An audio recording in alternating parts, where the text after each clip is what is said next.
Okay, hi. So yeah, First Ashwin. Yeah. Okay. So this is. एक ताली वाली मारो यार. All right. I'm just going to give you a breakdown first of our bit of both set, which is basically like half Jalebi. It's me and Ash. Ash does vocals, percussion live, and I do all the electronics. So basically, two channels of the tracks. I hope you know this, that if here if you put the BPM changes. So like my first track is at 118. Okay. And then if I want to go to the next one, like say I go to the end of this.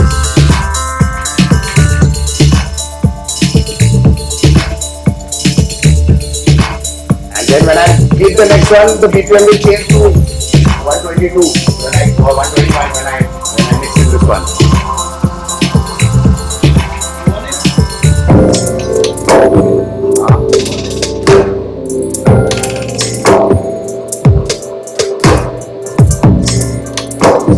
BPM has gone up. So it's very simple. Like when I'm doing the mix, it's a live set, so it doesn't have to be a DJ mix. It has to be timing, and I like playing my tracks at the original BPM because that's what it was made. So this is one thing you should know, that you can change the BPM by writing it here. You just write BPM over there, 121 BPM, then whatever you press, this whole scene will change to that.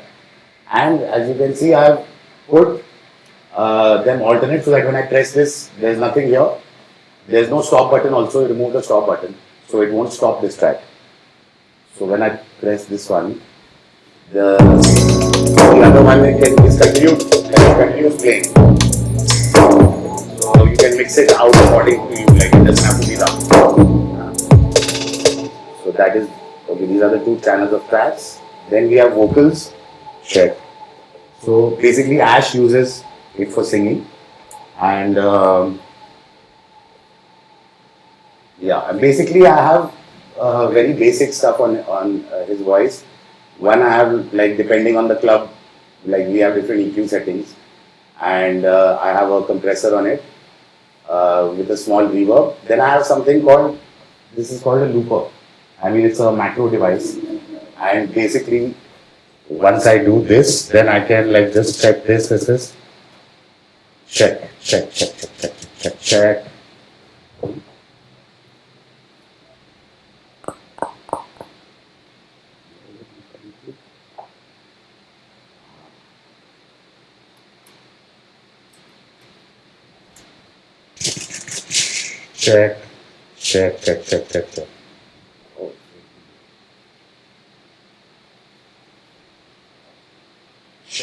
Check. 1, 2, 3.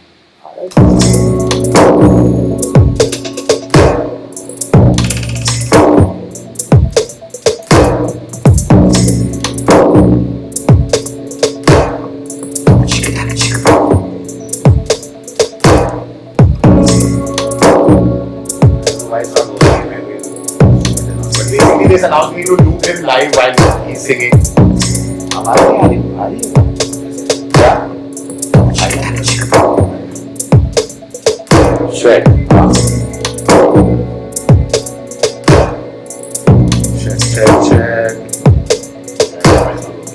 So this is very simple. It's just delay and this, and then I have my vocoder channel. So while he's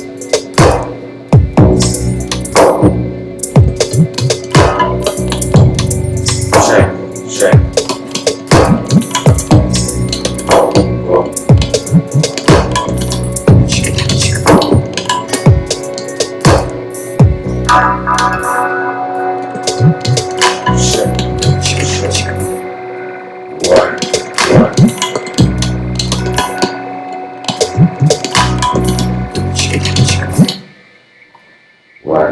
One.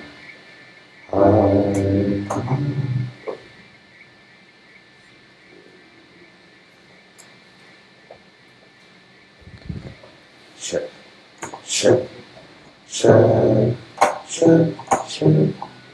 There's the octave. Check. Yeah.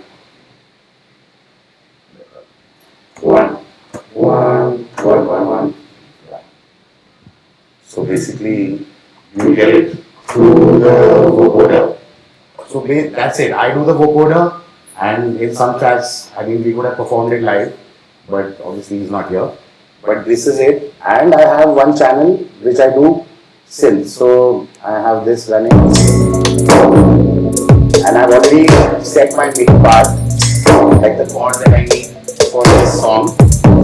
And on this chain, I just have a simple synth with an arp.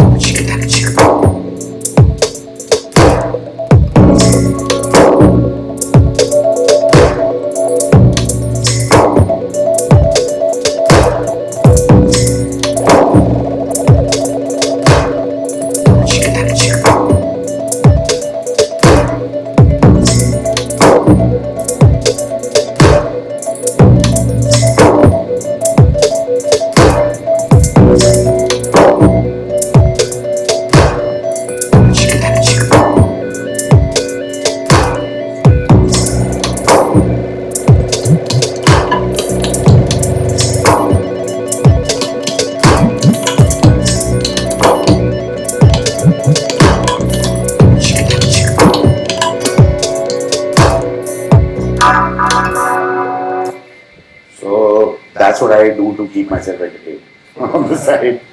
And yeah, so I basically, this is my MIDI channel for the MIDI parts for the synth that I use. This is just a channel of drum hits which I use if I need it.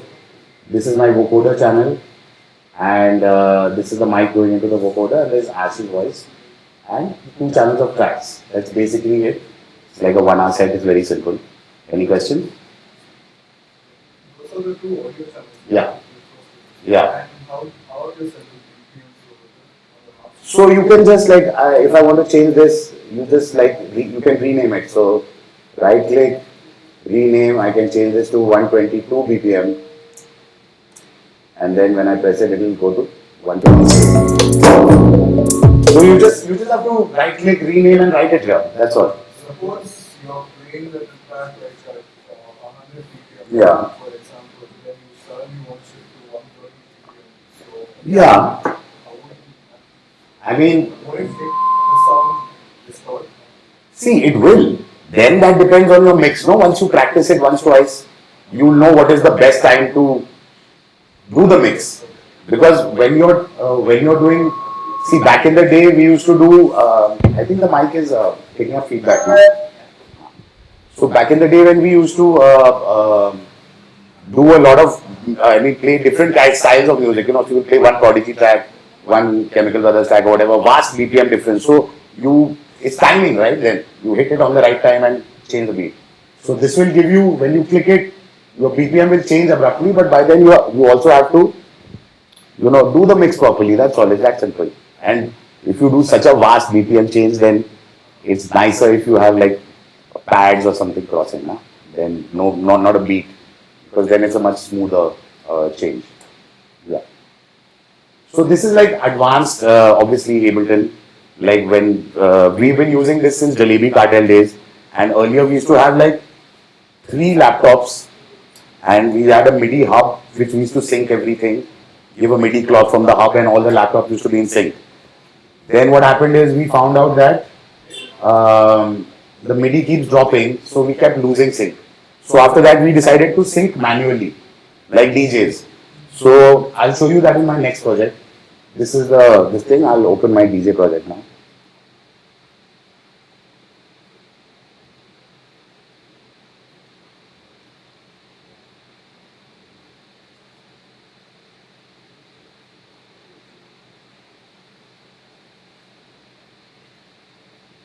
So my DJ project in Ableton is similar. What I have done in that, okay, one sec. What I'm going to do is I'm going to disconnect from this one and connect straight to the mixer. So earlier I used to use a MIDI controller also for a 4-channel thing, but now I use the mixer itself, because it's just less for me to carry.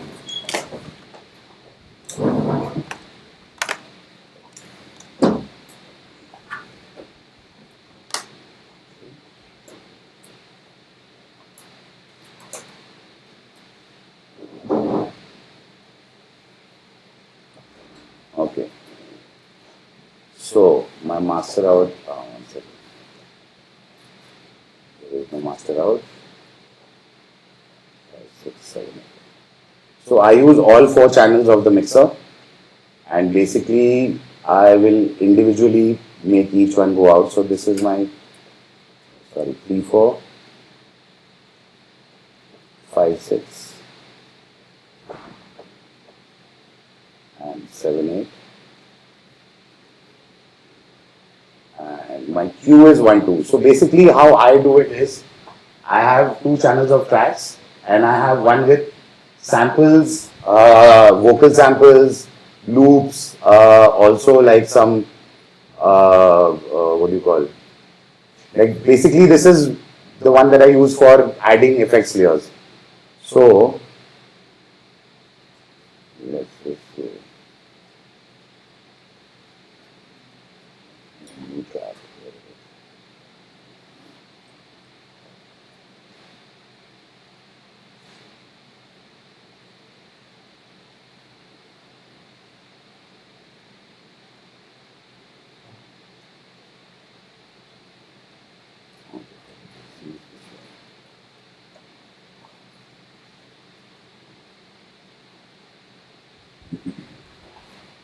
So now basically I have, so the 4th channel is coming, the 3rd channel is coming onto channel 4. Okay, that's where I use vocals for intros and stuff like that. Very beautiful also, very beautiful. And teaching me that Vaibhav, you need to make yourself emotionally strong person. Do you get it? You need to make yourself a strong person. Like this man. And this way so loud. We can hug your soul. Okay? You are talking about mountain and the desert.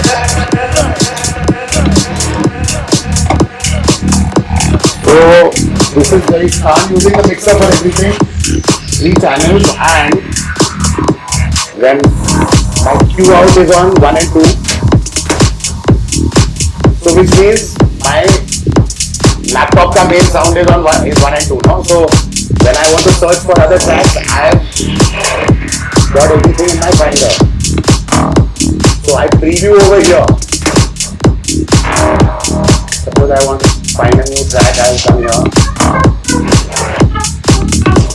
And then I listen to it and my headphones come in.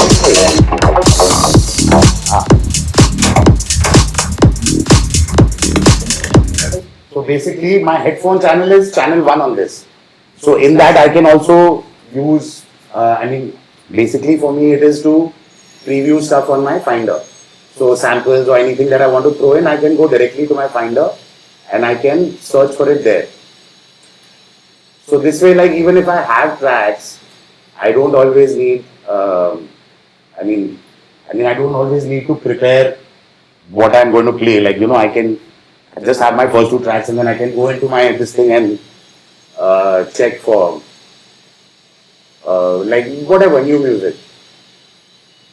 So 1 second, where it is. I change my main setting to this thing. So now over here when I'm previewing in the audio, it's coming in my channel 1. So in my headphone channel, like this is my headphone channel on the mixer. Channel 1 is headphone, 2 and 3 are 2 and 3, and the 3rd one is your effects. Okay. Now, on my this thing I have like this microfilms, which gives it a slight variation. So,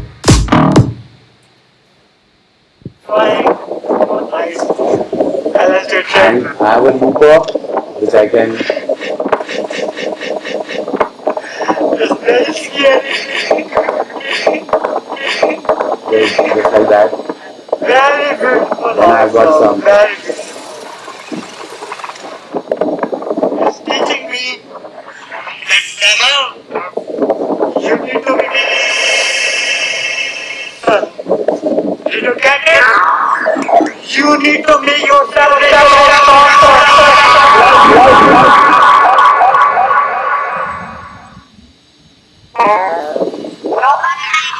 this can hurt you.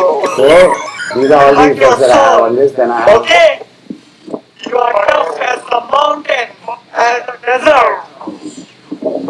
so also like grooves are there. So same thing. This is playing on top of this.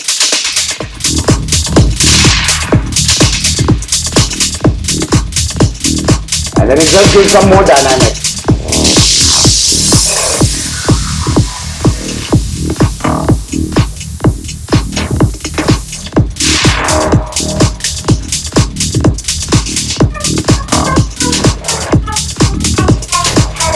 So this adds up just a little more zing to it, and I can like add any of these.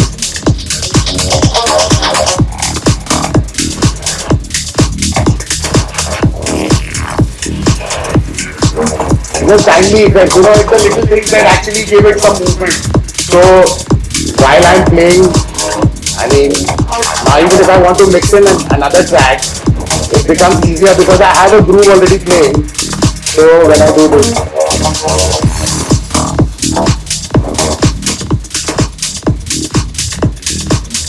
so because the groove is already going on top, like it's very easy to like.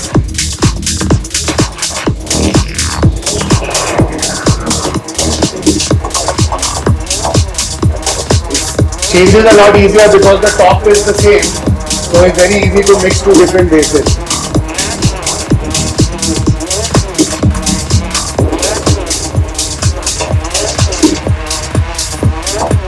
You don't even notice, huh?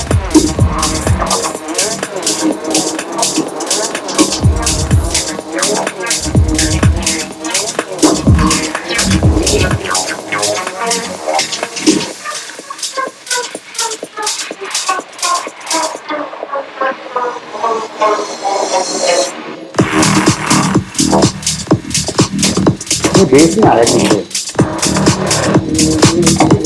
मेरी यहाँ से पता हुआ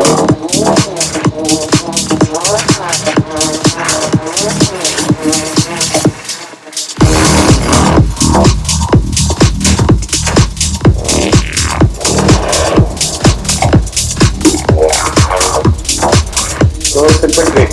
People stop me going and it's easy to make something.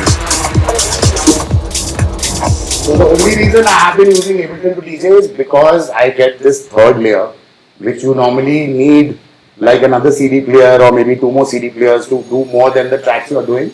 So I find Ableton easier because it gives me this one extra channel which can, like, it's like a live remix of every track I'm doing. And if I play the same track 3 days in a row, it will be different every time. Because there's a different groove or I've layered it with something else or another sample or something. So that's the basic simple thing. Any questions? Bro. Can you name the plugins you're using? I can't see it. Sure. For the effects, yeah. So one is a rack I've made. It's called Psychedelicizer. What I'll do is I will make this rack. I'll make this project and I'll send it to Clement. Then whoever wants, I'll like attach all the, I'll self-contain everything. So you'll get all the tools. And you will have the project then you can see what I've done. But basically, it starts with, so normally back when I use my K2, so then I use, instead of a 3-band EQ, I use 2 auto filters, high pass, low pass. It's enough for me, I don't need the third one. Then after that is this, again the microfills is there, different settings on the track channel and the sample channel. But basically, it's just timely variation, like just a stutter at the right time kind of thing. Then I have this looper, which is also, these are all tools you can buy, Max for Live tools. So this is a looper that gives me looping like Tractor. So from 4 bar, 2 bar, 1 bar, half bar, quarter, like that. So it's the same, 1/16, 132. So, this is the thing that was missing for me in Ableton, was being able to loop the track to mix the next track in. So this tool has sorted that out.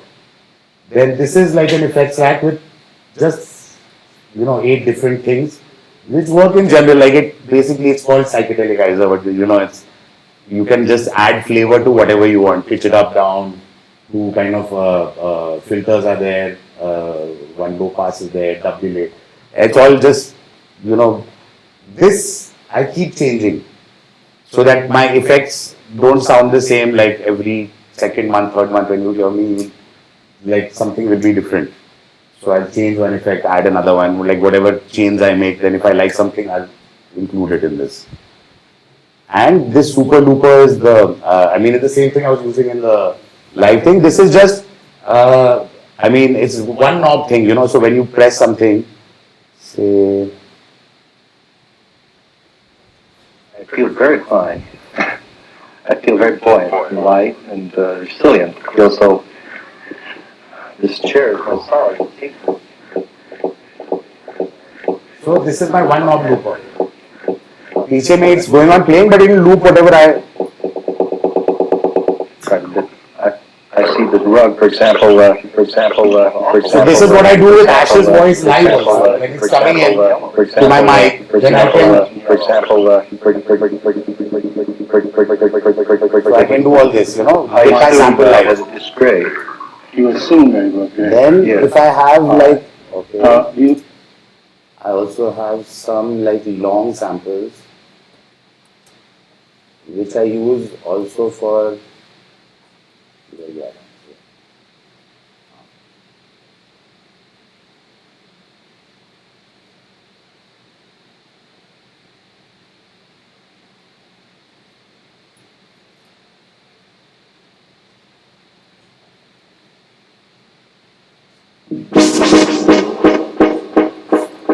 so say I have something one second.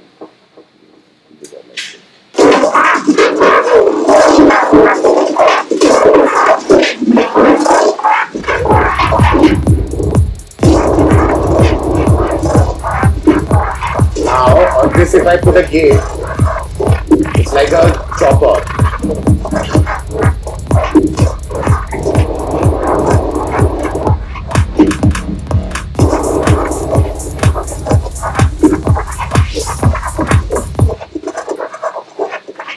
Chopping it into 16s,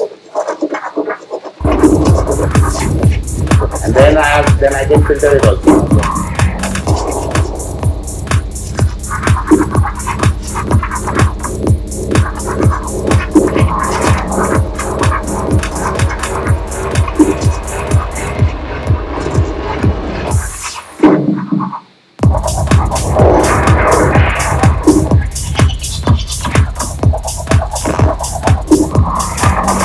The trick is actually to bring it in and take it out, like anything you leave in too long tends to this thing. Now, I don't have, I thought Ash will be here, so I'll use this controller, but I don't have that to show you all the controls smoothly.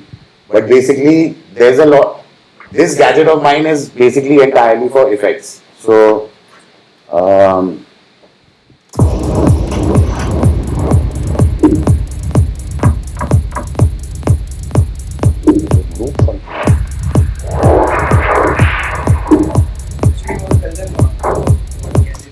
what? If they want to incorporate in their big zone. What gadgets? Yeah. What gadget is it? Oh, this is, see, it's anything with knobs and sliders, it is all MIDI control. The thing about Ableton is it's fully customizable. Wow, इसमें आएगा क्या?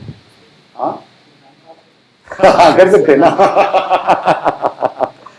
So, this is my channel, like these 8 effects are mapped to these knobs, and in this, like the auto pan, like the rate of the gate and the amount, all this stuff is mapped to this. So basically I just need my channels and I use this for my effects on that, and that's it. So 3 channels, and this is just for the effects on top.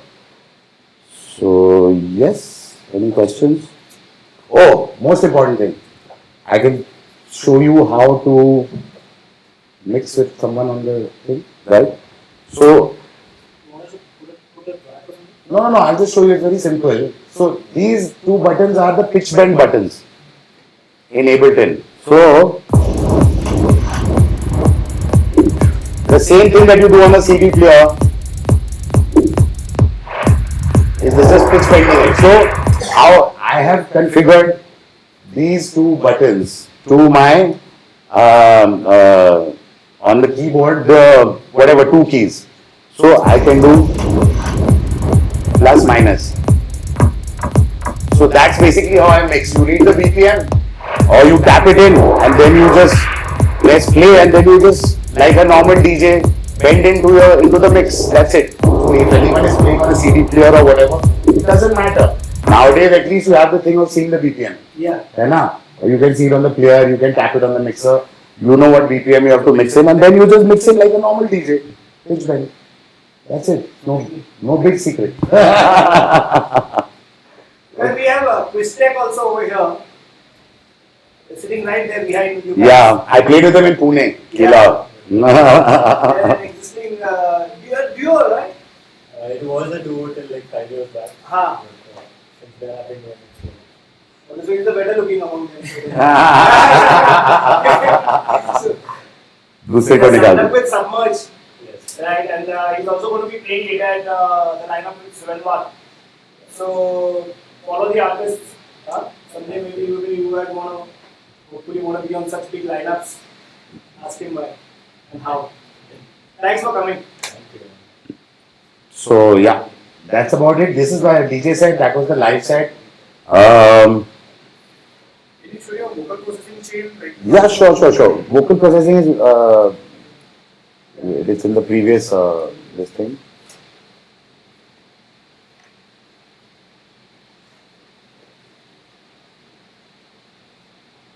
You guys are able to understand? Yeah, anyone not understanding, just stop and ask, huh? Sure. Don't fuck sake say yeah. हमने फिर not able to understand. It's a little advanced for me to be honest. I just started like a couple of weeks back. Yeah, fair enough. Fair enough. Yeah. It's fine.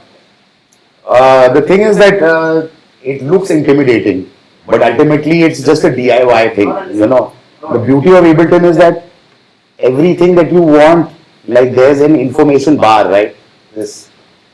So like even if you don't know what's going on and what needs to be like, you know, how to use something, it's one of the easiest things. Like Ableton has just changed the way people work is because everything is in a single window. It's not like Logic or Cubase where automation is in a different thing and you know everything in a different thing. In this, everything comes in either in this view or in this view. You can see it all.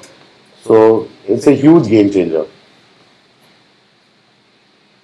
Vocal chain. Okay. So basically, mic is coming in. Put this one back.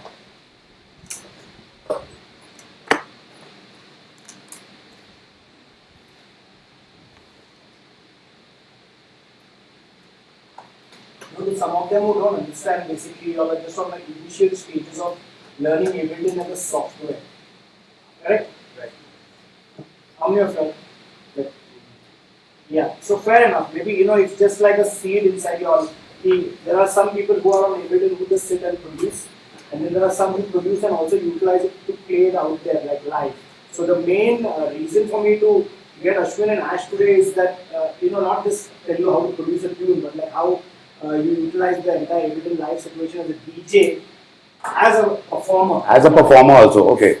So first I'll show you the vocal chain and then I'll show you how to build a track using this part, like you know the scenes. And then how I like you know this thing it. So vocal chain is basically I have a saturator. Yeah, it depends. Again, vocal chain is on the basis of if every club has different acoustics. So you'll notice I have different EQs according to the different resonances that I've seen in different clubs.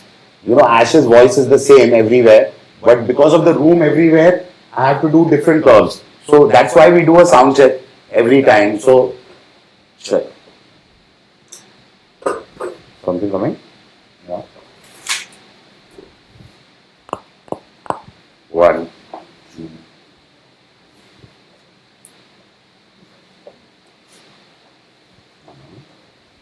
Check. Oh, I can't hear it. Can you guys hear it? No, no. Check. Oh. Coming? Yeah, it's coming. 1, 2, 3, 4.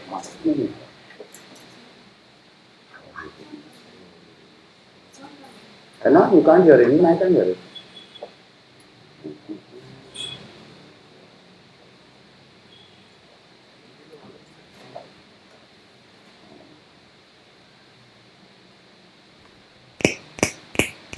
It's showing in there, but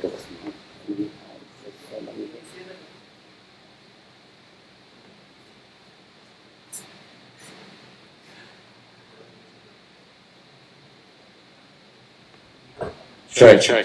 Okay, great. So yeah, simple. थोड़ा नीचे कर दो यार.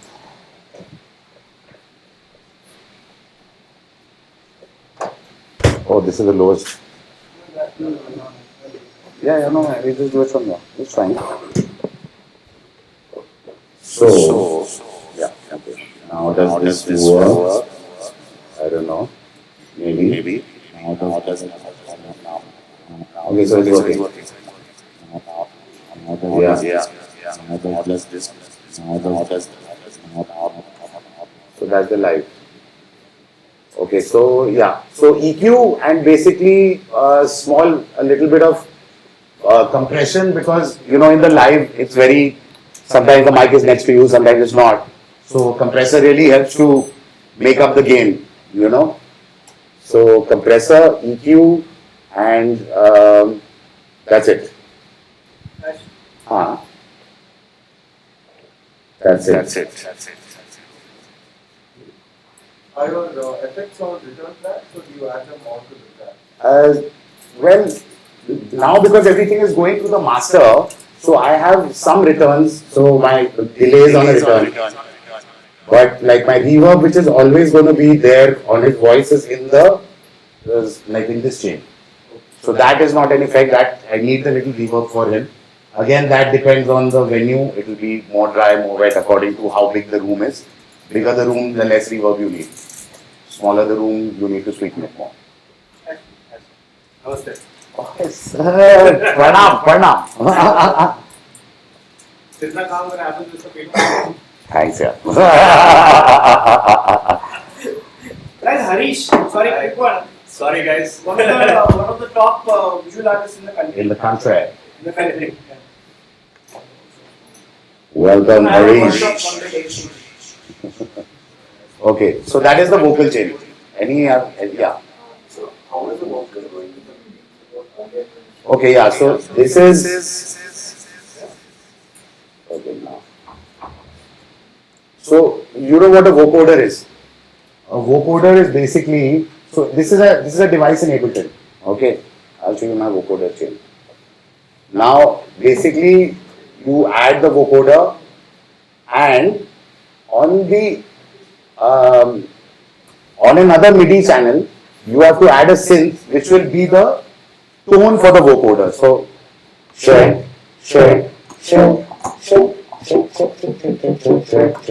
Round and round it goes.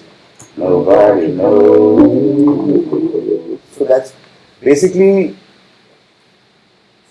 So I have a synth in this channel, and that is basically, now if you see over here, it's going to sends only, which is how you use the vocoder. So it doesn't go to the main master out.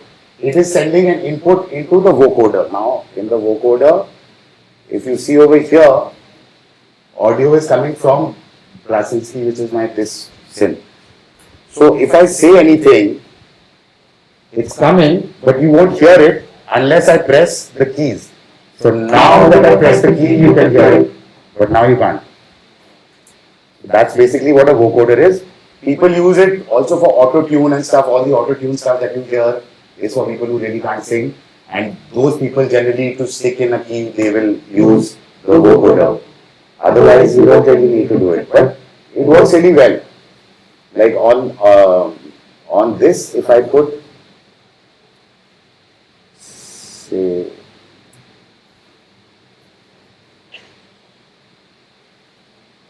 yes. Are you using an operator assistant on your? Yeah, this Brasinsky is an operator patch only. I try to use as much onboard synths for live shows as possible because obviously Ableton stuff is lighter. If I use an external VST, like on my master, I used to also use, right now I only have an L2 which is just at 0, as a plain limiter, just to so that nothing clips. But I also used to use something called a stutter edit. I don't know if you guys have used it. So I had that in my live also, but I don't use it now because it's really heavy. How do you go about improving the resonance? Do you do it by ear? By ear. See, because the room I'm in will give me the resonance now. So for example, like see Ashes, suppose I go back to the vocal and I'll put on this EQ and let's try to sweep it. Okay. So according to this room, we know if there's any check. Yeah. So you can see if there's any sweep, but like my voice is generally a much lower tenor. So it's like there is no resonance in the audible range right now. But basically, like any other thing, you know how to do it. Now you sweep the full band and you see where there's a resonance, which is the highest one. Is it coming in the way? Like if there's something that's sounding not so nice, then you just cut that part out. Now, like suppose this, I don't want this band. And according to every room that you're in, it's going to change depending on the size and the speakers, obviously. So if, you get also a lot of feedback. You know, suppose the monitoring is wrong on stage, you'll get feedback for that. So you have to also try and do that stuff out. You are a percussionist, right? No? Yeah. Because that Clement mentioned. Yeah. So Ash also plays like darbuka, djembe and stuff. And for that, we have to do, that is like more than the vocals, live instruments need to be rung out like this. Because anything with heavy percussion, djembe, is that, I mean, if you don't, if the mic is picking up the resonance, then like it can ruin the whole performance. Because it's just like, so it's important to do it for every instrument that you're using, like whatever. Just see that whichever room you're in, for live shows, that there is no, like, you know, you just sweep out whatever is your resonant frequency of that room. And it's a very simple task, but it takes 10 minutes to do. Once you do that, you're golden. Then your performance will be good. What about all these changes that you do on the fly, all audio manipulations? Do you use the trackpad for it? Or No. So that's what I have. I use this and I have my K2, Allen and Heath one. I didn't carry it because I don't use it in my DJ set anymore. Now I just use the mixer, so it's just lighter for me to carry. And these days consoles are becoming tighter and tighter. You know, like you land up and they're like, there's no place for my equipment. So that is one thing. So this like basically fits right in front of my laptop. That's the same size, and that much space do I get normally. That's all and then one more thing, normally if there's place I put it, otherwise I don't. But yeah, all my stuff is basically configured. So on this one I have, because the mixing is not done in a DJ style, so I have this thing, this fade to gray effect. So it's just like it's a softer fade out, and then by the time I mix the next track in. So this is what I use instead of doing proper DJ mixing for the live. That's all, because you don't really do, it's not such a DJ show. Now it's more live and I have Ash talking shit on the mic and do that. So it works out much better. so all of that's MIDI map you have. Yeah, no, I've configured pretty much everything. Like this is.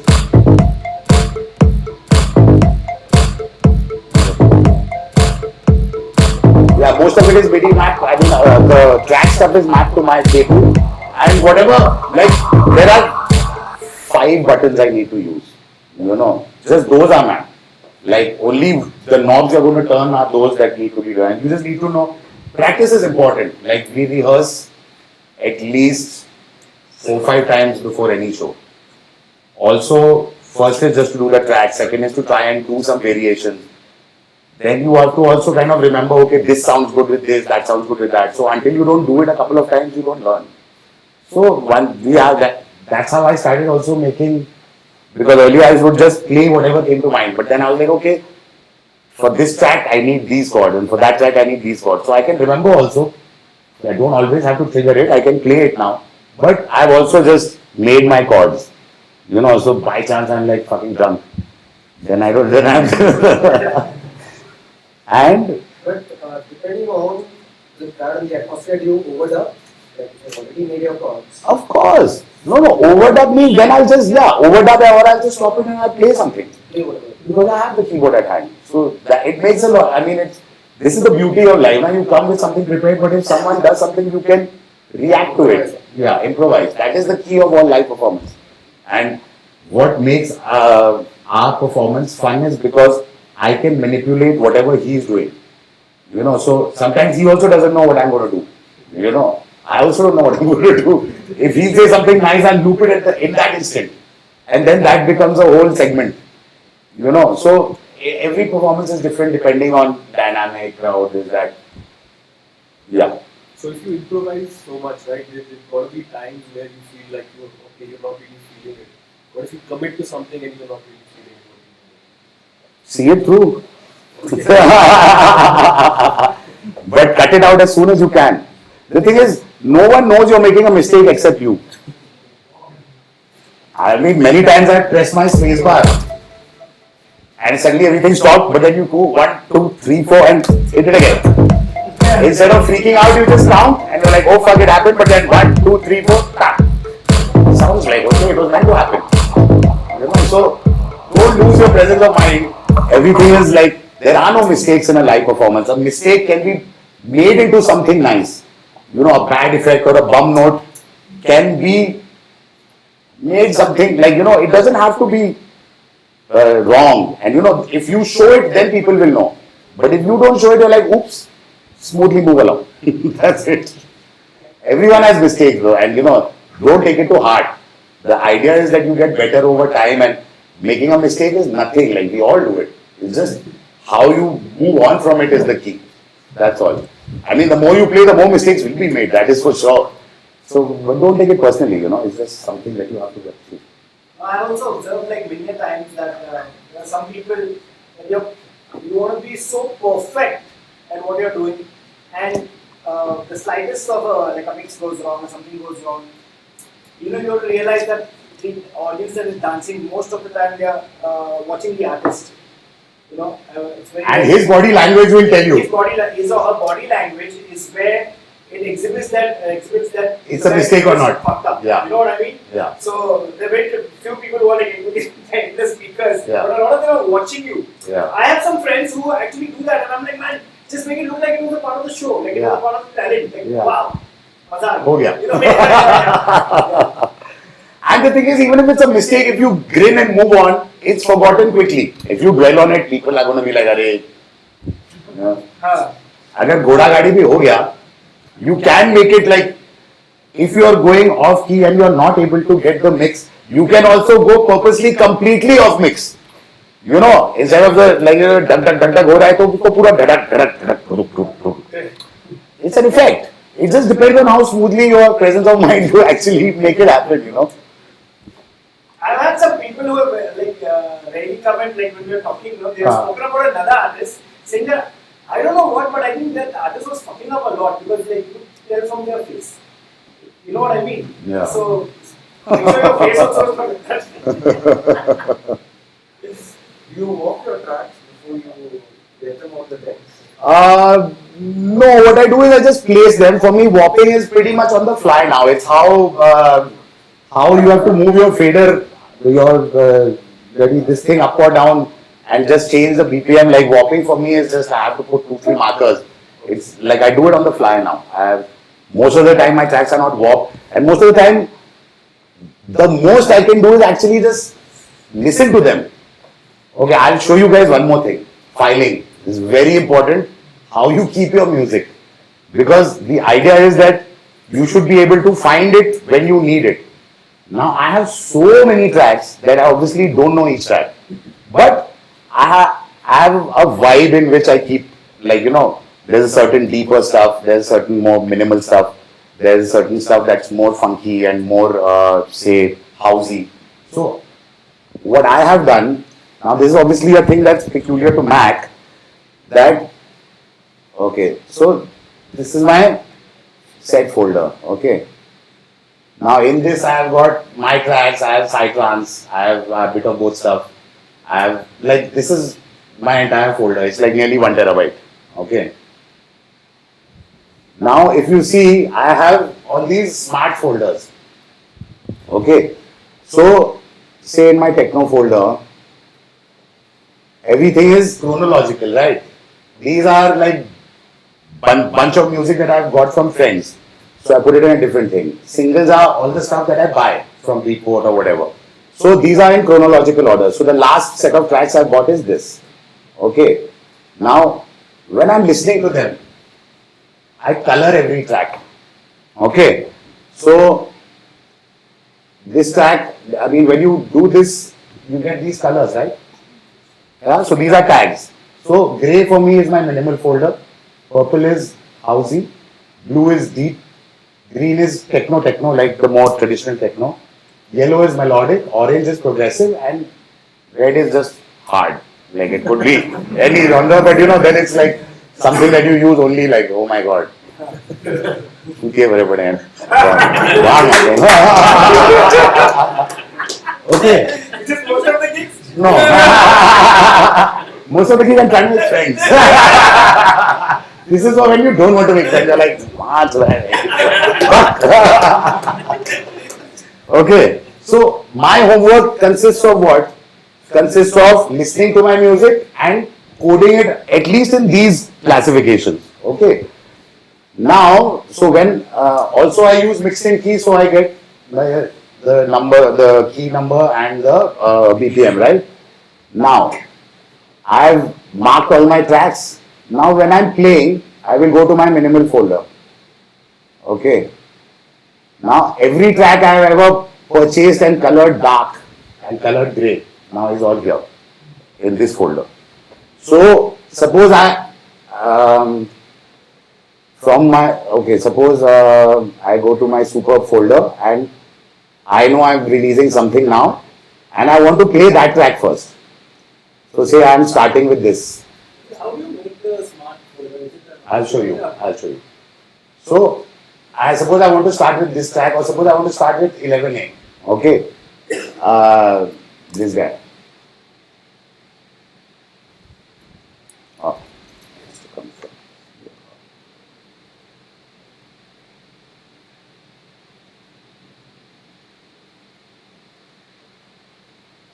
So,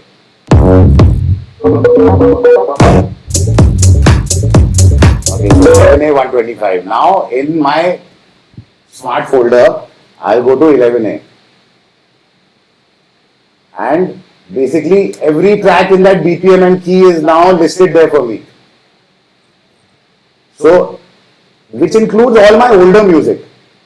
So this is also very important for me is not to be able to play all my music. Like, you know, what happens with a lot of us is whatever you bought new or the last 2 weeks or 3 weeks is what you end up playing only. No one goes back to an older folder. For every new gig you will be like, "Arey, naya music lena hai, wo karna hai." But if you buy your music well, then all your music is good only, na, at the end. And this shelf life of this music is so short that people forget. Ultimately, like, only you or me might know the track, the guy who has it. But the guy who's coming only on one weekend to listen to it, he doesn't know. So there's no harm in playing older music. You know, in fact, your collection should be used to its full potential. Now that was my 11A 126 was the track that I decided to start with. So I've come to the gig and I've only selected my opening track. But now I have everything in key and BPM according to that. So now anything from 125 onwards is something I can mix in that. You know, it doesn't distort too much or whatever. So now while I play that track, I will just check out whatever else is there. And then just like, this is the track I wanted to start with. So the computer has done half the work for me to put all the tracks in the same key and same BPM together. From all my collection, whatever I have covered dark and goes in the minimal techno vibe, I've got everything here. So all my options are there for me. I don't have to keep going into folders and stuff. You know, it changes the game. So now if from here I want to switch to a slightly more techie vibe or I want to go to more housey, then I'll open my Purple folder. Yes, but Huh? I'll show you a track also, yeah. So same thing, I open my funky folder and in that, whatever purple mein, jo bhi 11A mein hai, then I'll check over here. So I can easily shift vibe also, from this to that to that. It makes it very easy for me to move around and to judge a room and okay, I can play like maybe 1 hour of this, then you see, okay, people are not, maybe the girls have left the dance floor and you're like, okay, I need some melody. And I'll go into the yellow folder. I mean, yes, there comes a time when there are only like big muscular guys dancing in front of you, it spoils the vibe. Right? You need a 50-50 ratio.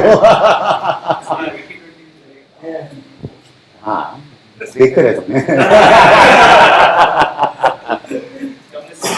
So now, yeah, so if I need melody, I'll come into my melodic folder and then I'll look over here.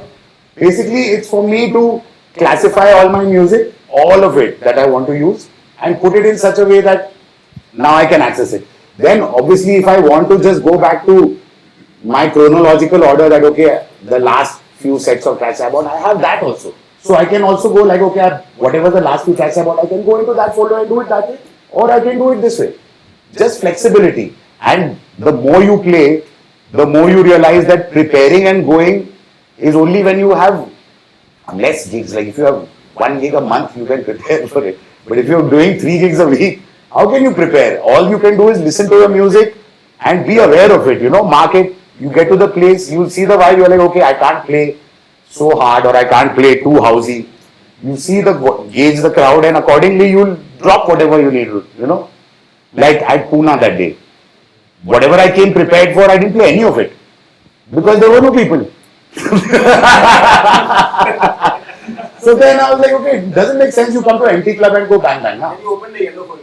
Then I opened the blue folder. I went deep. But guys, like a lot of them, like the music management skills is, how do I say, it's like a topic by itself. Yeah, like for me, one of my biggest quests in life is my filing system. Like I have made this filing system in the last 10 years, but before that there were many other things I tried. I've even like got record box now and I've started trying to classify stuff in that also, but like it's just another task to put 1 terabyte of music there and then again listen to everything and make the same, like give it 5 stars in record box or whatever, but this I've already made and the system is a lot simpler. Yes, it's not accurate, like at the end of it, I also need to know, okay, Peter Grosskreutz will have this kind of vibe or, Also, the best thing is like I search. If I'm really looking for a particular track, I'll just search in the Finder. The good thing is about the system that I use in this is that I can, instead of going through Ableton's, this browser, I go through the Finder and because my computer is set to the DJM Nexus sound card, whatever plays in the Finder comes on 1 and 2. So that is my Q channel. That is where I check for new tracks. The other 3 are for playing. But my headphones are always on 1. Because I'm just, whatever I'm looking for, either the sample or this or that comes on 1. Yeah, basically. So this is the DJ set. Now, any questions? You want, yeah? Do you always mix in key? I don't always mix in key, no. Sometimes, but you use your ear. Like sometimes I know that, okay, I want to play this track and this is the right time for this track. And if the key is not mixing, I'll do a different kind of mix. Where it will be a slightly more choppy mix, a more cut mix. Or I'll bring in a sample, fade out the other one and then bring it in. Like there are many ways to do it if it's not in key. And sometimes it's happened to me also that 2 tracks are the same key but they don't sound good when you mix it together. So you have to check all this in your headphone before doing it. You cannot rely on the software. Your biggest tools are your ears. If it's not sounding right to you, don't do it. Rule number 1. No, I also feel that a lot of these things like mixing key and stuff has made a lot of things easier for us. But as an artist, you shouldn't depend on it. Yeah, don't depend on it. Yeah. You need to have your own ear for sound. Trust me, you are the mixing key. It's not the software. You as a human being, you can mix. And there are many rules that are meant to be broken also. Like you will get maybe something slightly strange, but if it doesn't sound weird to you, even though it's saying it's wrong, it's fine. You can hear it. Simple.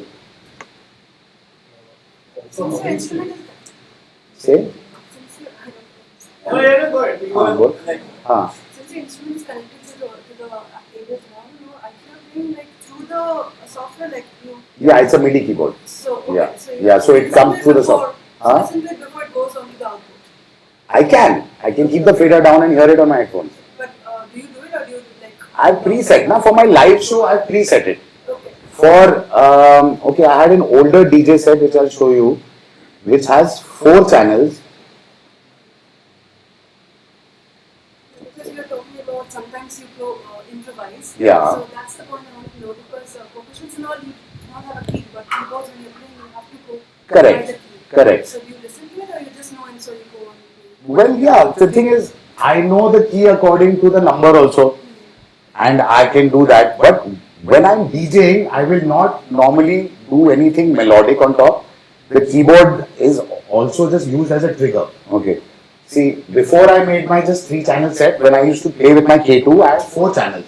So I have the sample channel, but on one channel, I have a drum rack with effects on it. So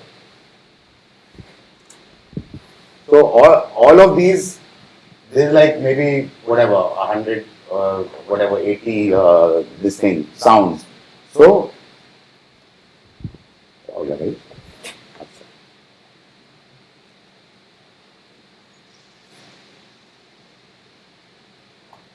Yeah,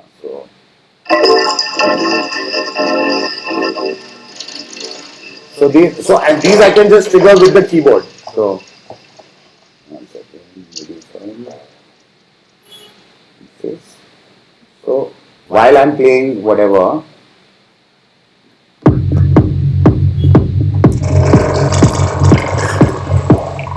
and so these sounds are basically mostly not in, they're without key. They're just effect sounds. But if there was an effect, yes, I would preview first and then do it. But these also, see, the ideal choice is also to preview it first and then introduce it in the track, unless you know your sample so well. So this band, I know when they are all sci-fi effect and they're hits mostly or sweeps. So it goes really well with whatever, like, minimal stuff we are doing.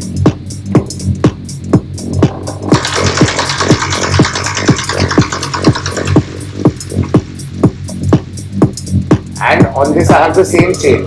I've got my looper, I've got the effect rack, and I've just put a mastering plugin so that A, I can compress it, and B, like the softer sounds become slightly louder and like the gain is in check. And I have my EQ after that. That's it. So yeah, this was with 4 channels. Then basically I removed this channel, and now because I use that, I only have 3, and it works with that, more or less. Any questions? It is very important, but as long as you use waves, like see, this is a wave file, I've just dropped it in. Mostly waves, you will see that unless there's too much bass frequency, a lot of it comes on track anyway. So all I have to do is maybe put one more marker once I drop the track, and that's it. So whatever I drop in, even from here, I'll just drop it in here. Okay. Every time I warp it, I'll also press save so that the next time I don't have to redo it. But if it's not done, 1 second, yeah, so these are all the new ones. I haven't warped this. So I'll just drop it in.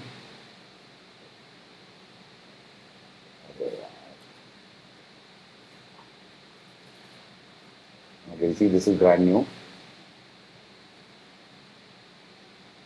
And 24, 124, that means that everything is fine. I just have to check, find one whole number and correct. So that's it, it's done. This is the warp. I mean, it hardly takes you 10 seconds. So. Okay, there's one more thing. If you add your folder, like I've added my club set folder here also, then what Ableton does is it will analyze and like you can search for stuff here also. And Ableton search engine is really good. So it does the like in the earlier version of Ableton you had that analysis that you had to analyze the file before. So this is pre-done by Ableton now. So the minute you add a folder into your places, the pre-warp already it already analyzes it. So it's there in your search and then you can put it in and then now I mean it's pretty simple to warp it. It's not such a big deal. If you're playing only a 1 hour set, you can easily warp all your tracks at home and go. It's much easier that way. But it's not something like you have to fret over. It takes like 5 seconds. Those 7 color playlists are the only 7 playlists you carry for the day. No, I mean this is whatever music is on my laptop has some color or the other. So this is my techno folder. But I don't carry playlists. Whatever I mark goes into the respective folder. So it's not a playlist, it's just what is the broad category of this track? How many do you carry? Because I carry everything. folders, because how do you classify them? I find that the most difficult job. Yeah, so one is chronological, na? This is where whatever I buy in whatever order from the beginning, everything is there chronologically. So it's much harder to find over here if I'm really looking for a track. Then it's just search. Like if you know what you're looking for, you can search for the artist or the track name or anything, you'll get some hits. But yeah, I carry everything. Because also, many times I reach a place and what I've prepared or thought in my mind, the place is nothing like that. The people are nothing like that. Like I remember going for this, which was that festival where David Guetta played in Ambi Valley. EVC. EVC. So I had come there and me and Ash were playing in this thing. And I did a Kraftwerk bootleg and all. Like I was so excited. I was like, wow, I'm going to play this Kraftwerk. Fucking place was full of Gujju boys who had all come for Guetta. No one had heard of Kraftwerk. So whatever I did fell flat on his face. I thought I was being super cool and all, but there was like zero reaction to it, But do you also DJ on Ableton? No, he is CD players. Yeah. CDJs. Okay, so your question is maybe more. So what problem I face is I carry around 30 to 35 playlists and around 1500 songs in the pen drive. So, I want to reduce the number of playlists because it gets so confusing. But see, yeah, this is one thing. My quest is to see. The only reason I carry my laptop is because I carry so much music. It's impossible for me to scroll with this knob and fucking search. Do you use a record box on the laptop or on the CD? Record box on CD. So I think I'm going to do a workshop with Tuhin. So if you can record something, because there are certain ways that I know what you're saying, but then beyond a certain point, you have to go back to those playlists and eliminate. Yeah, either you remove them. See, the best thing that I like to do is, it's a process of elimination. It's not that I'll keep what I like. I remove what I don't like for sure. Like if there's one track, or like even when I'm going through my music and I'm like, "Arey, why did I buy this track?" and now it doesn't appeal to me. Udao. Like I try to remove as many earlier because I was new to house and techno, and I was finding my way out because I'm a shy guy. So I would also we didn't have access to so much music, so I would just get a bunch or download a bunch of music. It might not have been exactly what I wanted to play, but with a little jiggly boogly, you can, add something and make it a little better. But now when I go back and I listen to some older tracks, I'm like, oh, I don't need this anymore because I definitely know what my sound is. So if you know you're never going to play the track again, just kick it out. And with your playlist also, if you've used it, what you like from that, put it into your next playlist, put out the old one.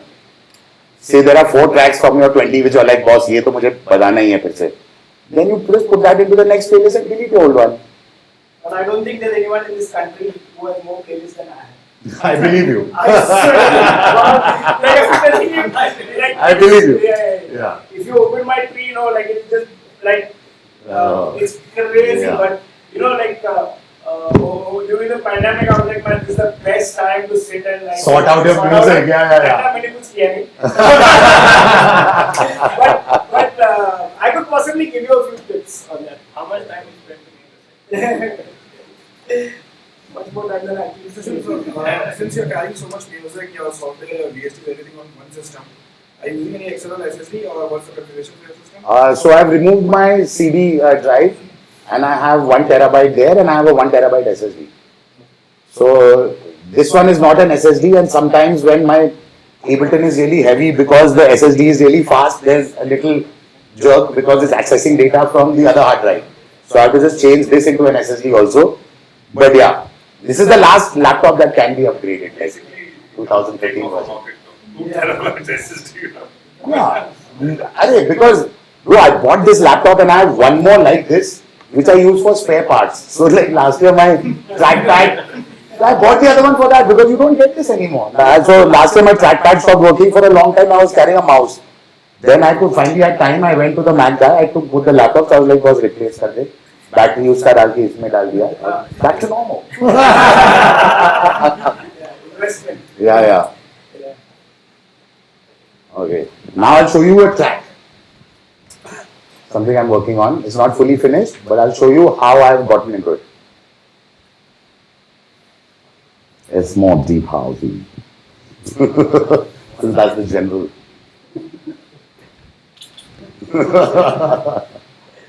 Okay. So, basically, I built this track over here. So, I have, that's my kick channel. This is my bass group. I have 3 bass sounds. No, I have 2 bass sounds. One is muted. Then this is my drum group. Okay. And the rest are all synths. Okay. Some are recorded, some are. What I also do is like I'll put in a VST and then I open an audio channel and then I'll just like record sounds like what I like in the key and this thing, and I just take a bunch of, like I have my kick and bass set up and then I just record bunch of sounds that I like in that key, and in the course of doing that something will strike me and I'll be like, okay, this is the motive of the track, and then I'll start building along that line. So basically this section is used like, okay. So yeah, so here basically this is how people play live also. Your track is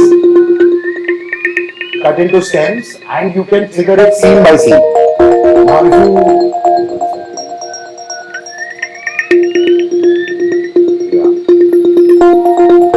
you look at the counter, it will show you like, you know, how many bars it's going.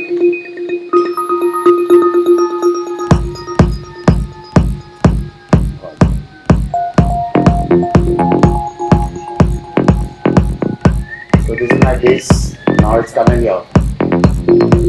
And if I press record and then I just play the buttons in the order that I want, then it records the arrangement this side. This is how I have done this arrangement. Okay. I have just played the scenes according to the order in which I want them.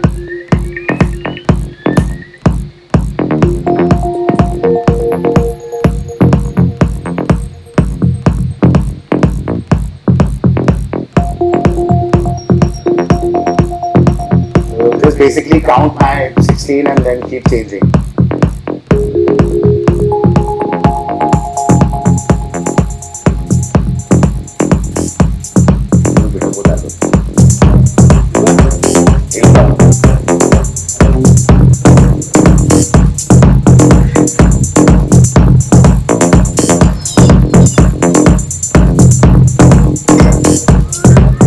Basically, I'll watch this.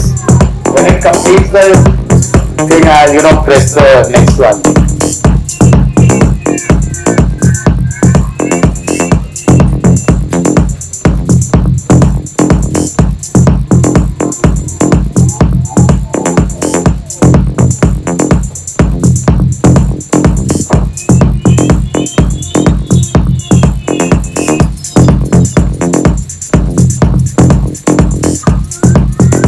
made everything down to a small break and everything. And a lot of people like to play live like this because then if there's a scene that you want to continue for a longer time, then I can, like suppose now Ash wants to jam and I don't want to lose the sequence of my tracks. I don't want to lose anything. So in this loop, I'll be like, he can do as much of a solo as he wants. It can be 16 bars, 32 bars, 64 bars. He can take up a mic and start doing Jugalbandi. Once that thing is over, then I can go on to the next thing. So it gives the flexibility for improvisation that the arrangement of the track is not being lost while you are jamming. So you can make space for jams in every track. So if it's a 6-minute arrangement, I could make it into a 15-minute arrangement, which in live it works. If you have live instruments and all, it depends. If the solo is good, you can go much longer. But I don't want to lose, like, suppose this is my track arrangement and Ash has done a solo from here to here and I've lost all this part, then it doesn't make sense for me to play this part. Because in the arrangement it's already moved forward, so I'm losing parts of my song which I want to highlight. But in this way, it's totally fine.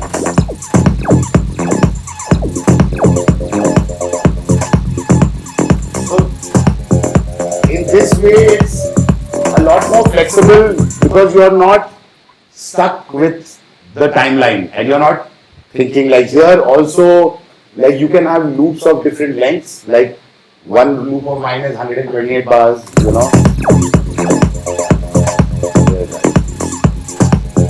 Yeah, the melody one.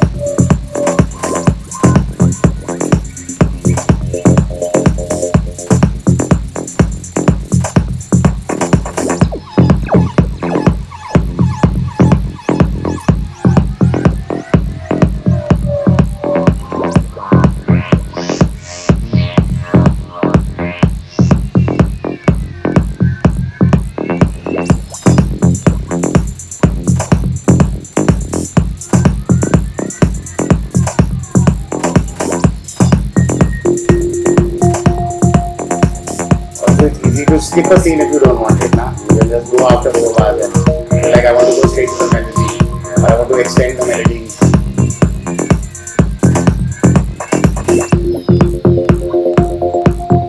Now this is technically playing because I removed the stop button. This is my breakdown. Just this much. And then over here I can like mute solo. Like what I normally do is I put the main groups like my kick, bass and groove. If I put it onto my keys and I put this on say 1, this on 2 and this on 3, now I can also just mute solo and make much more variation, so up to 8 channels or 9 channels you can put onto your keyboard also and just mute solo.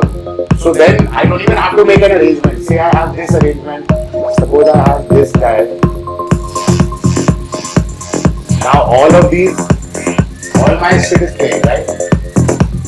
If I just add say another few more keys here, 4, 5,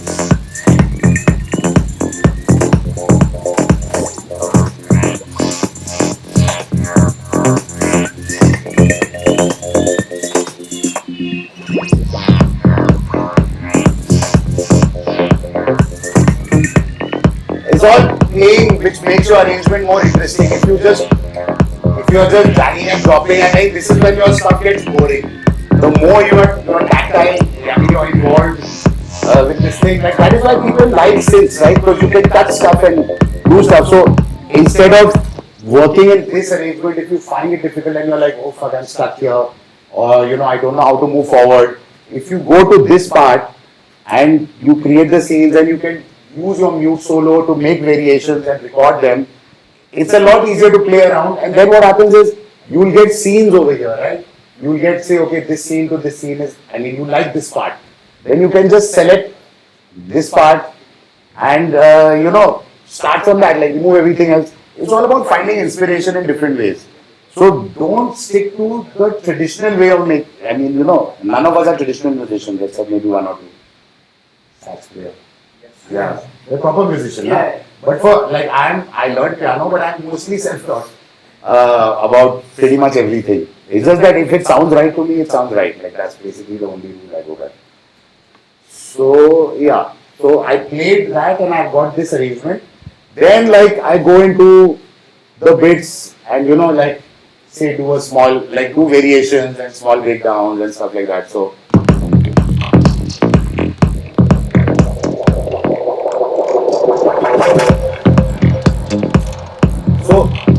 all this stuff is not there, like this kind of take out a quarter beat and all that stuff is not there in this part. But now that I've made the arrangement, now I've decided to make it more interesting. So I've added a few more sounds now. Like I have one thing only of these single hits. And there's also what else is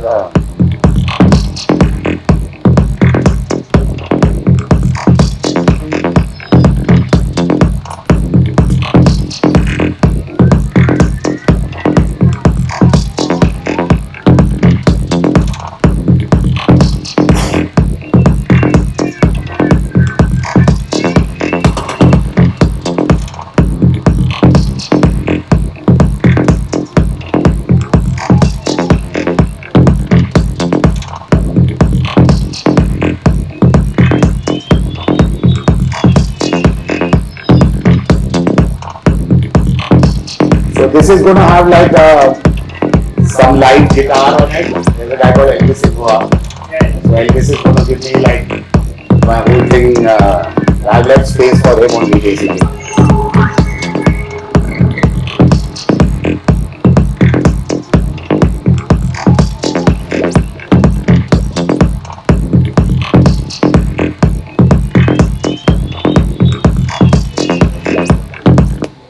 Okay, so basically this was arranging stuff in this. I can show you.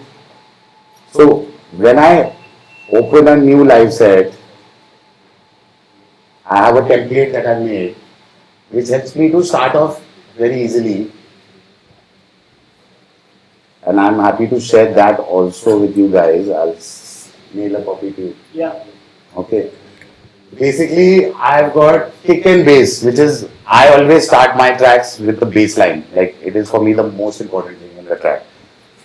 And the kick. In dance music, the kick is basically, your whole track rides on the kick.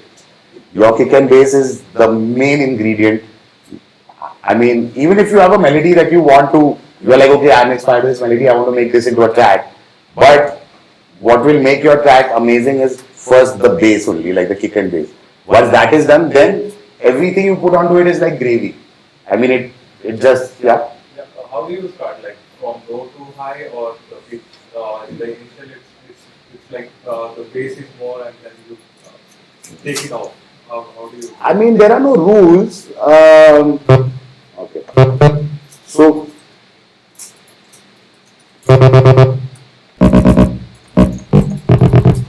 okay. Let's try this one.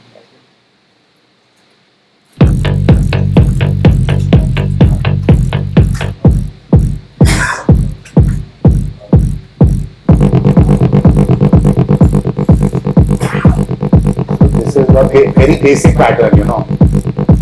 But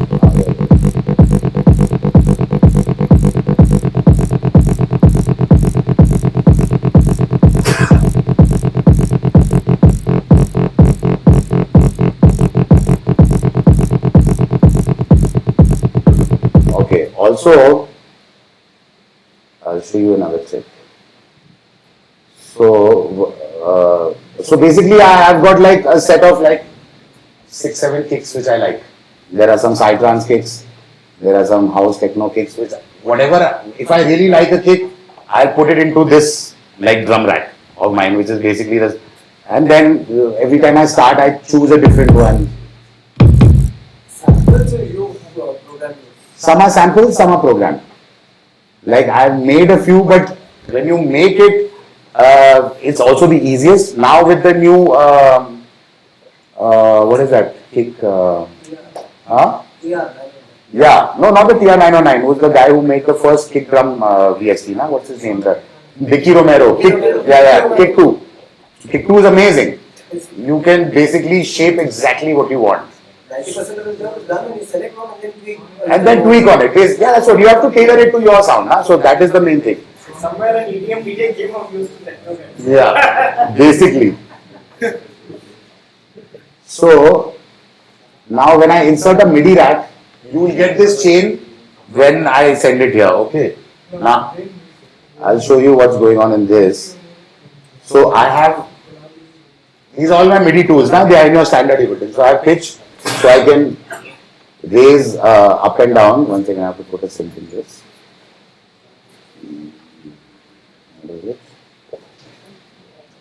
Bus, this is the last one.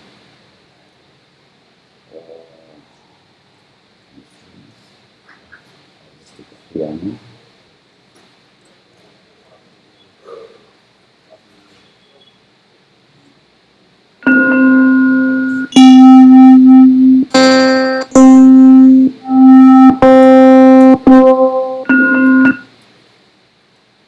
Okay, so basically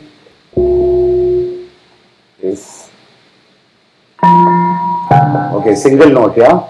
Now there's something called a Schwarzenegger. Basically, it gives you chords. If you have the full version of Ableton, it's part of it. Okay.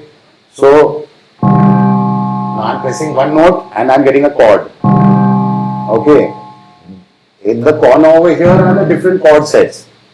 Okay. So say I want all black, then it's okay. In this, there are tools where you can spread the keys. Like you fuck around with this, you will get different variations. Now there's a random button in this. Okay. So if I put this up, every time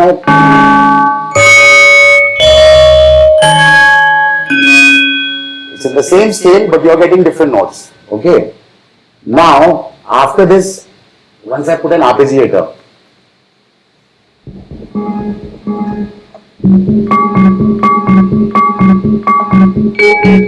every note, every time I press the note, different variation. So for all you schmucks like me who don't know how to play, it's an instant melody. Okay, it's a lot of work. Now I mean it's not a lot of work, but you have to be a bit conscientious. Now what I'll do is I'll open another MIDI track. Now from here I'll take MIDI in from this guy. So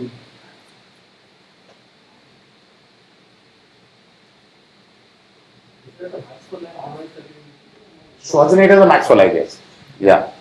So I've opened a blank MIDI track. I'm taking the MIDI from this, and now I will also press this. Okay. Now I'm recording over here.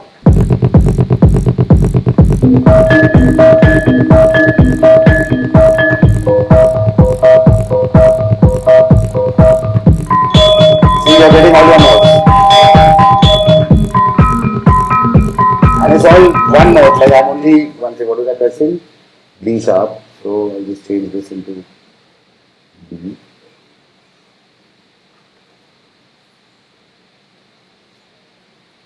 Yeah. Now if I find the bass is also a bit too low, I'll just raise it from here.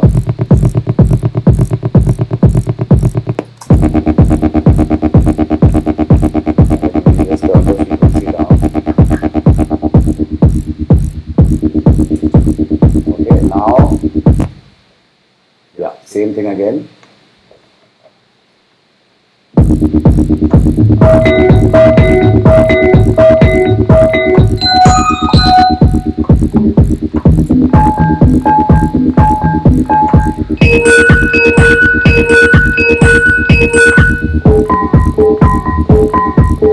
And this, as I keep changing the arpeggiator, I can change.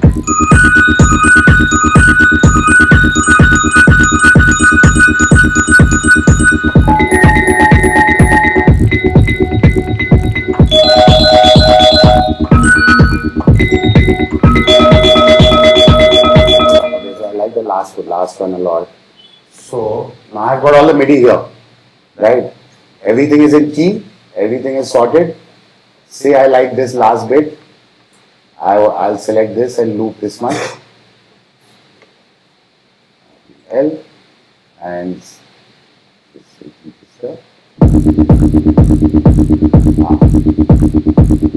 now I can switch off the arpeggiator and I can switch off my MIDI tools because I already have the notes I want. So that's your melody.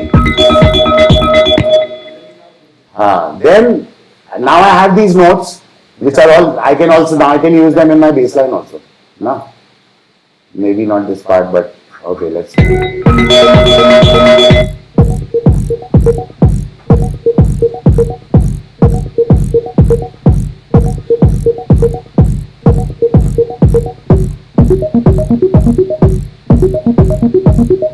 So, I mean, the same set of MIDI notes, you can make slight variations and then use, because this is musically correct for your song.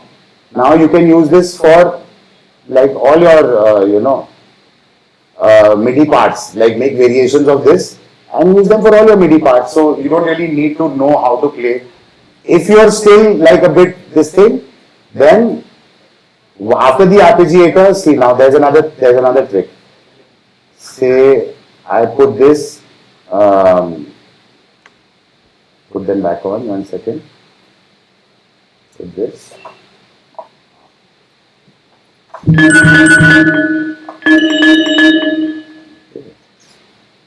And yeah, then there's a randomizer also. Okay, now I can put some amount of randomization and I'm in D sharp. Okay, so there's something called a scale thing which is also a MIDI thing. So you can choose what scale you want. Suppose, I mean, I have taken a minor pentatonic, which is my favorite, but in that now I have say D sharp, and after that I'm getting everything in proper thing, but I have put on a randomizer.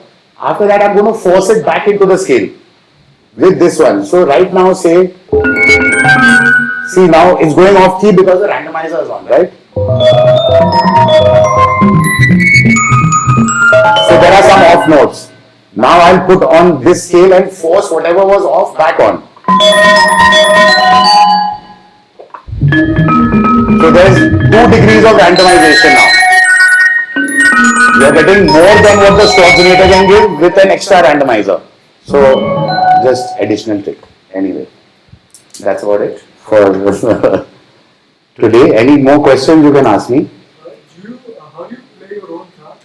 Do you render it out as a audio and then play it out? Or Yeah. See, okay. I have another.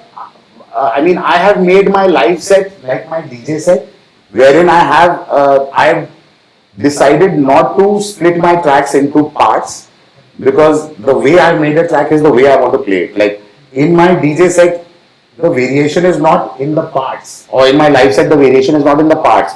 The variation is that the same track I can add or subtract. I can put a different bass line instead of just the way we do it as DJs. How I showed you when I was mixing this, I have a hi-hat loop running, bass line of one track, I can just bring that into the bass line of the other and let the whole thing play as 3 different parts. Groove is coming from one loop, bass line is coming from one track, and the melody is coming from another track. So I don't really need to split it into parts. It works just as well with the EQ if you do it tastefully. So my DJ set and my live set is pretty much the same. What I showed you as my DJ set, the same. I have only Kamcho tracks, then I've got loops and extra sounds on the side. So whenever I play the track, it doesn't sound the same. That's all. And because they are my own tracks, I already know at what point I want to mix it, what point I want to loop it. If I want to start a whole new, what I normally do is,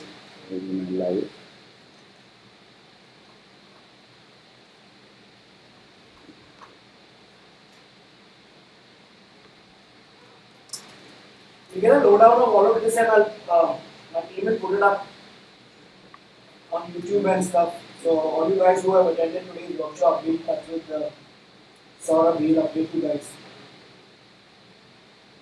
Workshop was helpful. Sorry. Yes. Sorry? Yes.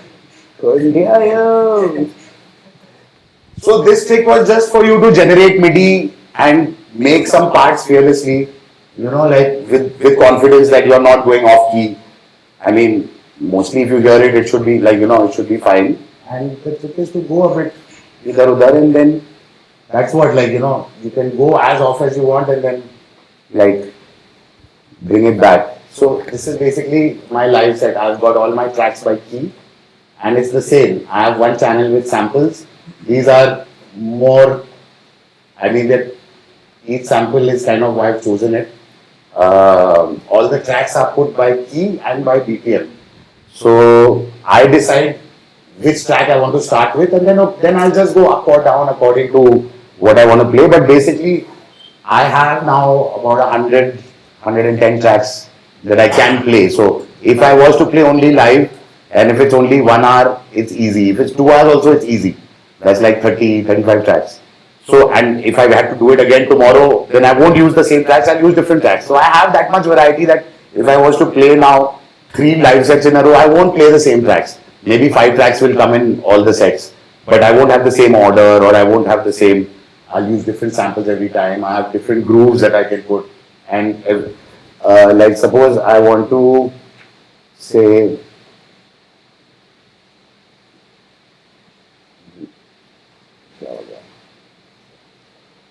now suppose I want to just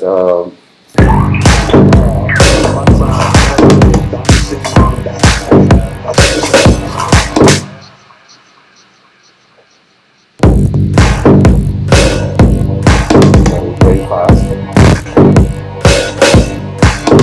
Now suppose I just want to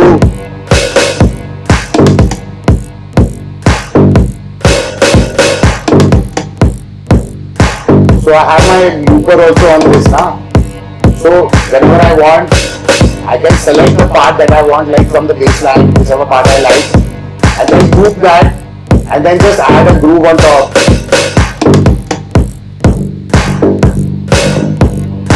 So that is looping now.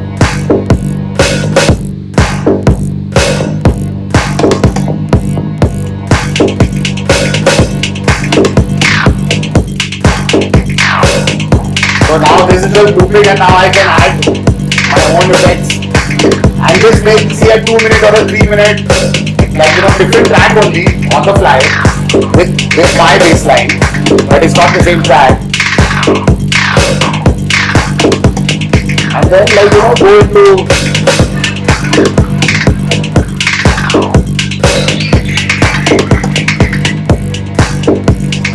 then basically remove the loop and then let the track continue as it is. So I've done some variation in the beginning of the track, looped one part, added some loops and all, and then just gone out of it and gone back to the regular track. So just remove the loop and then the whole track continues playing. So I loop the first part, where is like the more the intro of the track, where it's just kick and bass line and maybe simple groove. Then add some stuff, do a small remix, make a small build up, breakdown, and then bring the track back. So that is like suddenly like a 3 minute of a brand new track inside. You know, and that's basically the variation that I can give. Yeah. Can you show a little bit of your kick and bass processing? How do you process it? वो बहुत लंबा हो जाएगा. This is just one question. हाँ. So kick and bass processing same when you do it for your tracks for the live set. Is it different process? See, live set, all these tracks are mastered already. Okay. So I'm not processing anything raw. Okay. When I'm making the track, all the processing happens over there.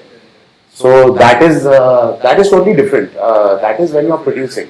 उसमें मतलब But your one shots and samples and loops that you use Yeah. as a live set, Yeah. that's processed again on a chain.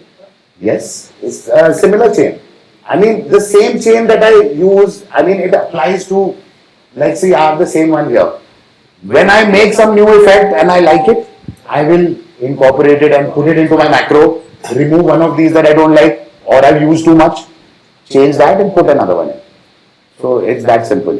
And idea is to keep it as simple so that even a fuck up doesn't sound like a fuck up. Like, you should make your system so foolproof that, and your homework should be so good that it doesn't, like, you know, everything is already in sync. You can only make it better. But you can't fuck it up. Like it should be that foolproof. That's the way I like to work. That's it. Do you tune your drums also into the key you're working on? Hell yeah. You notice a difference if you don't do that. If you're, you must. But what a lot of people make the mistake is to put everything in a mono key. Like if I'm using C, if my kick is in C, my bass line is in C, my drums are in C, say my toms are in C, everything is in C, then it also is the same frequency spectrum. What you need to do is, okay, what is my chord group? C, A, G. So I can put my bass line, or I can put say the perks on A, or one tom on A, one on G. So my main frequency of C is left for the kick and bass. You can spread your tuning around. It doesn't have to be, everything doesn't have to be C. It has to be where, that and panning are the two most important things when you're producing. Like, pro tip on this is when you sit to do your final mix down, you put a mono render on the track. Like you put your utility, switch it to mono, and mix your track according to that. If you can hear all your sounds in mono and you can hear the separation in mono when you panned everything and all, that is essentially what you need to do. Then when you put it into stereo, you will see that you've done a great job. But you should do it in mono because it eliminates phasing issues. If there's something phasing and you listen to it in mono, you will not hear because it's phased out, or it won't have the power that it's supposed to have when you were hearing it in stereo. Which means that once you render it down and master it, there will be a problem. So when you mix in mono, it takes care of all these things, phasing issues, stereo, things that take the same frequency range, like a kick and bass. In stereo, you might, suppose you panned your bass really wide and your kick is mono, you might hear it in stereo, but for a guy who's standing only on the left speaker, who's not standing at the sweet spot, what is he going to do? Like he's only hearing mono on one side. So the mix should be as good on that one side for him as it is for the guy in the center. Not everyone, like in a big club, your main. That is why mixing in mono for dance music is massively useful. Because it will eliminate half your problems. Not for rock or jazz or anything. This does not apply to that. This applies to dance music. Because you have this very powerful kick and bass frequency which eats up more than half your spectrum. Then everything has to fit in above that or below that, and everything has to have its own stereo space. So for that, if once you see it in mono and you can see everything or you can hear everything, that is what you need. Then when you click back to stereo, you can make minor adjustments. But your main track will be taken care of. Did you just recommend or home to mono? Mono? Ah. Actually, I want to know, like in operator Yeah. something, we paint and note. Yeah. I've seen a video of bass Keith or something. So they paint and they drag it. They Yeah. drag that. So they alter half, and I don't know how to get that. See, that is just musical notation. I mean, like what is showing you in the I mean, that's where you write your notes in that box. A long note is basically just, it's going to sustain it that long. So, let me see if I can understand what you're saying. See, now, in this, these are two notes, okay, but I have an arpeggio on it. They're altering half. Yeah, see, I mean, what I would normally do is play something, no?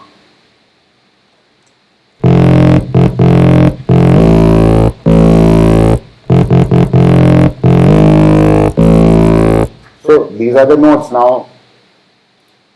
Go like this, fold it. I mean, what are you trying to say now? So, these are the notes, now what?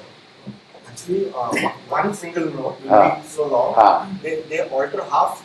The first half it will sound different, and the second half. Yeah, but that is just a key change, bro. It's like simple. That's just two notes, and it's a long note means it will be sustained that long. So I just keep this on and put my side chain on.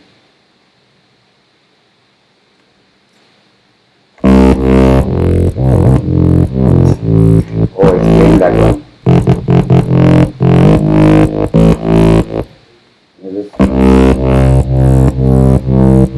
So it's just one long note now that's playing, and then if I want, that's what they're saying. Basically, two tones, huh?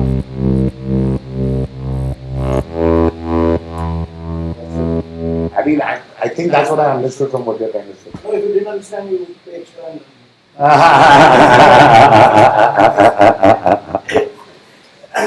Chalo, done. Yeah, guys, I thought the workshop was wonderful. I mean, I just told you whatever little bits I know about here and there. So especially like for the ones who are possibly already in it and like who use some of these elements.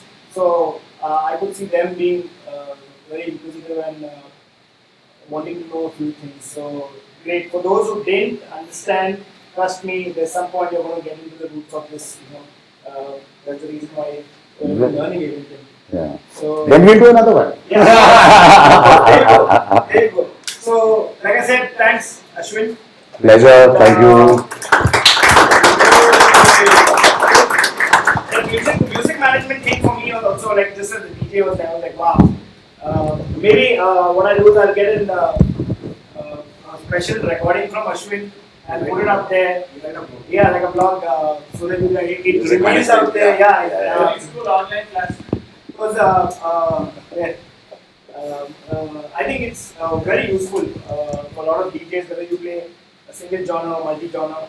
Yeah, and I have multi-genre, like I have breaks, I have got side. Imagine what I. You got even more. I have a 4 TV artist. Oh my Like, god. it's like managing 4 wives. Yeah. So like. No, what you know that my entire now my entire club, whatever all that music that you saw is also on Dropbox. So God forbid I lose my laptop or my laptop crashes. Yes. I can just go to Dropbox and I have all of that exactly the way it was. I have to just download it. Right. So That's a double matlab. 2 TV subscription. Yeah. That's basically 12,000 bucks to save it up there. Save it up. Yeah. But I'm paranoid because my last hard drive, it just stopped working. No, especially if you live in Goa, you can expect Yeah, anything to happen. Yeah, exactly. Because to keep them in sealed plastic bags so that hawa bhi nahi chuta usko. No, in coastal area, not because like in Goa and like, but like coastal areas have a lot of Yeah. humidity, dust, a lot of those things that can mess up your gear. Guys, once again, thanks. Puste, come up here, man. We'll take pictures of you guys also. And then we'll do a group photo.